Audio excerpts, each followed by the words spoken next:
Hello everyone, good morning. তো আজকে তোমাদের সাথে একটু ছোট্ট মিনি ব্লগ শেয়ার করছি। তো দেখতে পাচ্ছ গাইস, আমি চুল কেটে দেখো কি করেছি। ছোট ছোট বাটারফ্লাই কাট কেটেছি নতুন, শুনেছি। তো আমি ওরকম চুল কাটিও না, শুধু লেয়ার কাট জানি, ইউ কাট জানি, স্টেপ কাট জানি। তো বাটারফ্লাইটা আমার ভালোই লেগেছে, তো ছোট ছোট করে কেটে ফেলেছি। কিন্তু আমি রাত ভরে কালকে ঘুমাতে পারিনি, কারণ চুল আমি সবসময় বড় বড়ই রাখি আর বড় বড়ই পছন্দ করি। কিন্তু আমি মনে করলাম যে ছোট ছোট করি, যাতে করে চুলের যত্নটাও নিতে পারছিলাম না। তো চুলটা কাটার পর রাত্রেবেলা আমার কিছুতেই ঘুম আসেনি, খুব খারাপ লেগেছে। সত্যি কথা বলতে আমার বড় খুব একটা পছন্দ করে না চুল কাটা, রাত্রে ঘুমই আসেনি চুল কাটার পর। কিন্তু কেটে ভালো হয়েছে, যত্ন নিতে পারছিলাম না, ছেলেকে দেখতে হয়, এদিকে নিজের কোনো যত্ন নেওয়া হয় না। চুলগুলো আঁচড়াতামই না, চিরুনিই দিতাম না চুলে।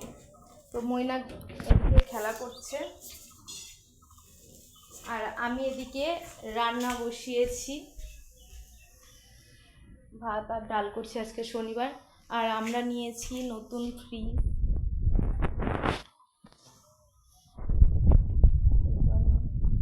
আবার দেখা হচ্ছে তোমাদের সাথে নেক্সট ব্লগে। এখন ভাবছি তোমাদের সাথে প্রত্যেকটা দিন আমি ভিডিও শেয়ার করবো। আর কার্ডটা কেমন লাগছে চুলের, হেভি কিন্তু হয়েছে।